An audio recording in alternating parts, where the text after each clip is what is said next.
How's it going, everyone? In today's video, I'm going to show you on how you can reset everything on Rust. So of course, the first thing that you want to do is to just navigate through your Steam. Go ahead and locate Rust. Let's say that this game is Rust right here. You want to click on Properties, navigate through the installed files, and just click on the Verify Integrity of Game Files.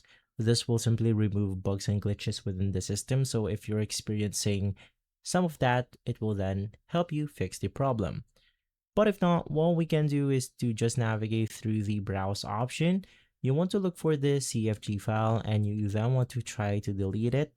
And then once again, you want to click on the Verify Integrity of Game Files. It will try to download the default game files from the CFG folder, and from there it will then reset the settings of the game.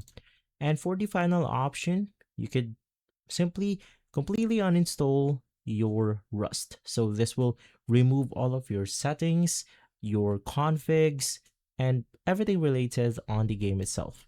Click Properties, click on the installed files, or just right click on it, click on Manage, and we have the uninstall button right here.